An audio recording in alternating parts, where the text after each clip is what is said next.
Oke, minggu ini kita akan bahas tentang model data. Ada beberapa model data yang pastinya Anda sudah sangat familiar. Contohnya model data relasional, yaitu yang berbentuk tabel. Atau mungkin Anda sering menggunakan XML atau JSON, itu adalah model data semi terstruktur. Bentuknya adalah berupa tree. Namun pastinya ada juga model-model data yang mungkin masih asing buat Anda. Nah, sebelum kita membahas jenis-jenis model data, kita akan bahas dulu hal-hal umum yang terkait dengan model data, yaitu struktur, operasi-operasi, dan constraint atau batasan. Struktur. Mari kita lihat file 1. File 1 ini adalah file CSV yang memiliki 3 baris dengan konten berbeda. Meski begitu, ketiga konten ini adalah seragam. Dalam artian, untuk setiap baris kita sebut record, terdapat 3 field yang disebut properti atau atribut. Lebih jauh lagi kalau kita lihat, 2 field pertama adalah berupa string, sementara field ketiga adalah berupa tanggal. Kita dapat menambahkan record untuk baris keempat, kelima, dan selanjutnya, tapi dengan pola yang sama. Isi file akan bertumbuh, tetapi polanya tetap. Sekarang mari kita lihat file kedua. Apakah isinya terstruktur? Bisa kita lihat ada beberapa data yang hilang. Namun sebenarnya file ini tidak melanggar struktur atau pola dari data. Secara kontras, berikut adalah file rangkaian kode binir. Hanya melihatnya saja, kita tahu bahwa data tersebut tidak dapat diorganisir. Data seperti ini kita sebut unstructured. Contoh lain adalah teks, gambar JPG, MP3, video file, atau data terenskripsi. Komponen kedua dari model data adalah set operasi yang dapat dijalankan pada data. Karena model data yang berbeda biasanya terasosiasi dengan struktur yang berbeda, operasi-operasinya juga berbeda. Namun, ada beberapa operasi-operasi yang umum yang dapat dilakukan di semua model data. Kita akan bahas beberapa di sini. Operasi pertama adalah subsetting. Beberapa menyebutnya selecting atau filtering. Jika terdapat sebuah koleksi data dan sebuah kondisi, maka operasi ini akan mencari bagian dari data yang memenuhi kondisi. Operasi kedua adalah subtract extraction atau disebut juga dengan proyeksi. Jika pada subsetting data diambil secara horizontal, maka pada operasi ini data akan diambil secara vertikal, yaitu memilih berdasarkan atribut data. Sementara semua rekor akan dipakai. Operasi ketiga adalah union.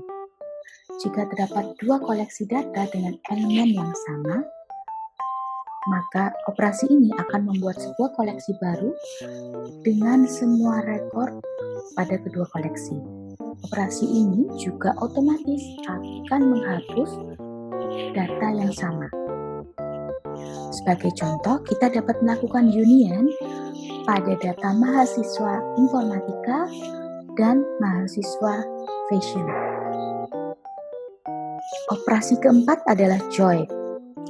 Secara sekilas, deskripsi antara join dan union terlihat sama. Bedanya adalah dua koleksi yang dapat dilakukan dengan join adalah dua koleksi dengan elemen yang berbeda, namun memiliki sebuah elemen yang sama yang menghubungkan keduanya. Sebagai contoh, kita bisa melakukan join antara mahasiswa dengan dosen. selama terdapat sebuah atribut dari dosen yang berada di mahasiswa. Contoh, di mahasiswa ada atribut NIDN dosen PA, di mana NIDN tersebut merujuk pada atribut NIDN pada data dosen. Komponen ketiga adalah constraint atau batasan. Constraint atau batasan adalah pernyataan logika yang jawabannya adalah true atau false. Constraint adalah bagian dari data yang dapat menjelaskan data secara semantik. Sebagai contoh, jika kita mempunyai data tentang hari dalam minggu, maka kita ingin pastikan bahwa nilai dari data tersebut tidak lebih besar daripada 7 dan tidak lebih kecil daripada 1. Contoh lain, Anda ingin memastikan bahwa tidak ada 2 rekor film yang Anda miliki yang mempunyai judul yang sama. Dalam hal ini, Anda dapat menambahkan constraint unit pada data model tersebut. Terdapat banyak jenis constraint. Value constraint adalah pernyataan logikal tentang nilai data. Misal, umur tidak dapat negatif. Uniqueness constraint adalah untuk memastikan nilai unik pada sebuah data. Di slide sebelumnya dicontohkan judul film. Contoh lain adalah sebuah aplikasi yang menggunakan email untuk mengidentifikasikan penggunanya. Pada aplikasi itu, email haruslah unik. Jika sebuah nilai memiliki batasan atas dan batasan bawah, maka batasan itu disebut cardinality constraint. Type constraint adalah batasan tentang jenis data type. Sebagai contoh, nama tidak dapat berupa angka ataupun karakter aneh. Dalam domain constraint, sebuah domain dari atribut data mungkin dapat diset sebagai nilai dari atribut. Misalnya, atribut tanggal dapat diset dengan batasan domain day, di mana nilainya adalah 1 sampai 31. Semua jenis constraint yang dijelaskan pada slide sebelumnya adalah value constraint, yaitu hanya membatasi nilai dari suatu atribut data. Kebalikannya, structured constraint membatasi struktur dari data, bukan nilainya. Sebagai contoh, kita ingin data kita terstruktur dalam sebuah matriks dengan dimensi yang sama. Kita tidak membatasi berapa jumlah baris atau kolomnya, tapi yang kita batasi, jumlah baris harus sama dengan jumlah kolom. Beberapa jenis structured constraint akan kita bahas pada modul-modul selanjutnya. Next, kita akan bahas jenis-jenis model data.